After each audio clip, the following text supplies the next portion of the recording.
Hello po mga kapraps. Dito kami ngayon sa isang property na ipinost ko na sa YouTube ko.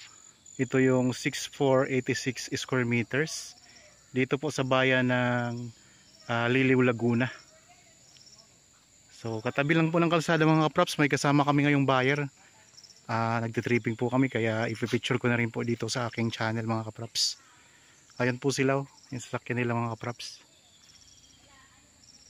Bali mga kapraps, ito ay ano lang siya, small farm lang ito. Mahigit kalahating hektarya mga kapraps. Tapos may bakod na po yan na kawayan. At ang kagandahan po nito, meron itong katabing sapa, boundary na sapa. Mamaya ipakita ko sa inyo mga kapraps. Tapos ay mga tanim mga lansones, mga niyog. Tapos dito mayroon silang ginawang gate na malapad din po. At pwede naman pong ipasok ang sasakyan mga kapraps. Ayan po. Yan ito mga tanim dito sa loob mga kapraps.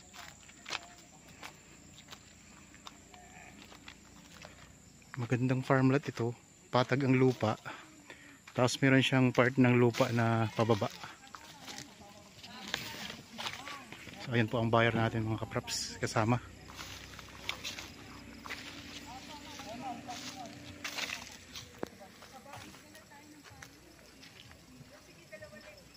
Ito baka umulan.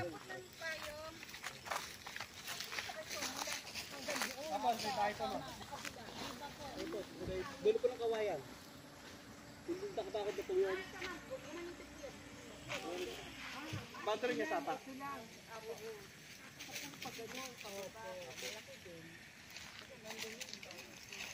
Hello sir.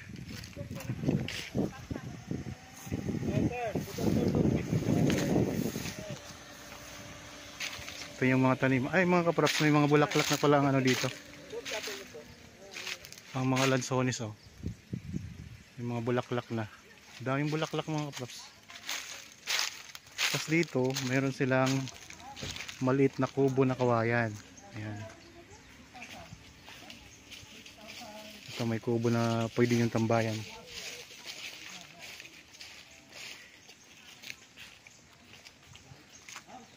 Kalilinis lang dati nito nung pagpunta namin. Ngayon ay medyo may konting sukal na mga kapraps.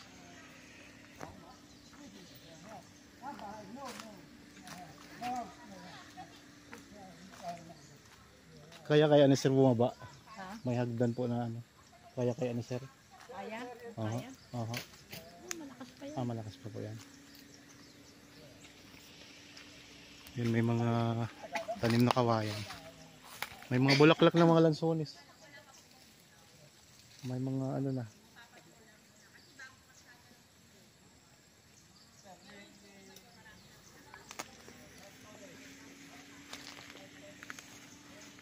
Tara, baba tayo doon sa sa hagdan.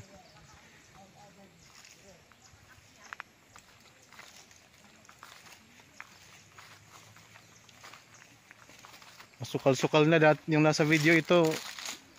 Maano pa to Okay, pupuntahan natin yung ibabang bahagi ng property. So ito po yung sinasabi ko kanina na hagdanan. Tara po, punta tayo. So kung sakaling mabili nyo ito mga kapraps, pwede nyo pa itong i-develop ang hagdan. Pwede nyo gawing semento, nasa inyo na po. Kung paano nyo i-develop itong property. Pwede kayo ditong maglagay ng resort o i-develop nyo as resort itong property. Pwede rin kayong maglagay o magtayo ng inyong rest house. Kasi maayos din po, aliwalas din po ang klima dito. Malayo sa pollution. At tahimik yung lugar mga kapraps.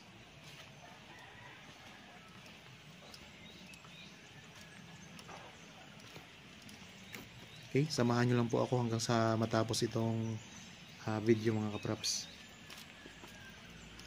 Pupunta tayo doon sa may tabing sapa. Yan, nandito na tayo sa baba mga kapraps. Galing tayo doon kanina sa may bandang itaas. Okay?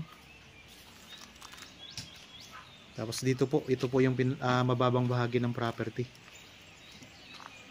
Ang boundary nito ay isang sapa mga kapraps, na pwede nyo rin i-develop yan. Pwedeng gawing resort, nasa inyo na po. Yan, may mga tanim din na kawayan sa gilid.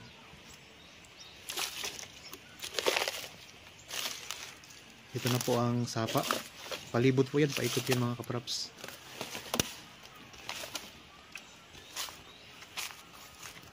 So kanina doon sa may bandang itaas ng property, mapatag po doon. Parang Pagdating paikot ang natin dito sa sapa, may ibabang bahagi naman, patag din po yan mga kapraps.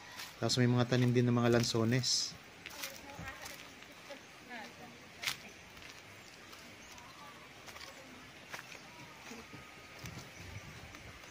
Yan, puntahan natin ang sapa.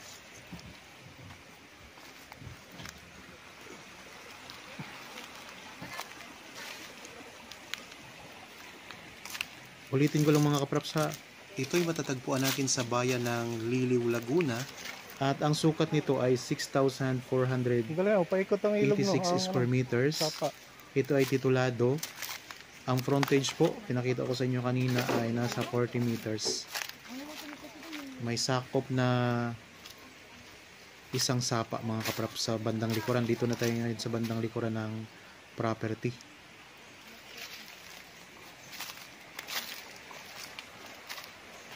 Yan. Kita nyo naman mga kapraps, doon tayo kanina sa bandang gilid, tapos dito medyo paikot. Andito naman tayo, nandito pa rin yung ilog o sapa. Ayan, malinaw po ang tubig.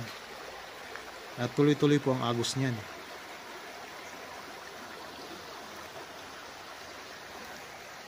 Kaya kung sakaling gusto nyo magpagawa ng swimming pool, mayroon na kayong source ng tubig. Running water yan mga kapraps. So ayun, ang daming mga lansones oh. Yan, may mga saging din dito.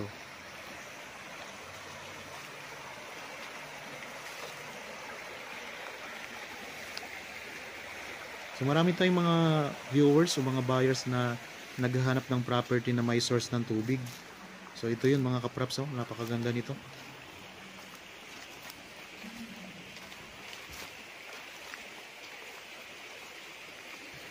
At ang presyo ay makikita nyo sa description box at sa title po nitong video.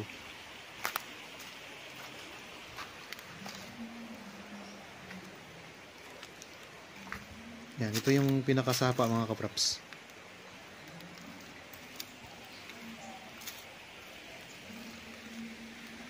So sa mga interested dyan, pwede kayong tumawag sa amin, mag-text o mag-chat.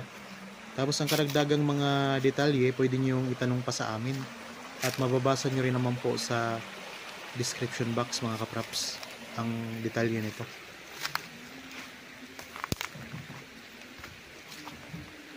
Yan, balik na tayo dito sa may mga lansones. Yan, ang dami oh. Daming mga lansones mga kapraps. Yan, may mga kawayan din, pwede nyo gamitin yan kung sakaling magpagawa kayo ng kubo. Yung nakita nyong kubo kanina, dito rin sila kumukuha ng mga kawayan mga kapraps.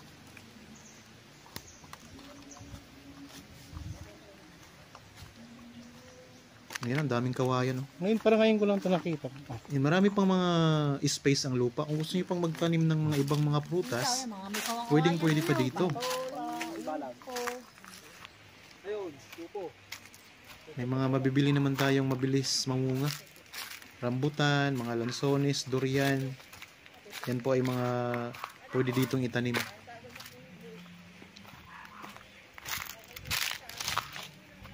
Kami rin mga puno ng niyog dito. Okay, balik tayo doon sa taas mga kapraps. Akyat tayo ulit.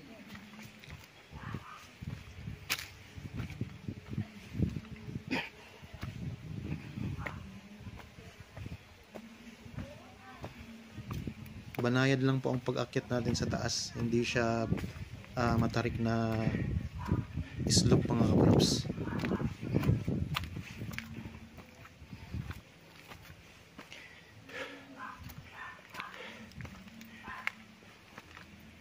Okay, nandito na tayo ulit sa taas mga kapraps ng property.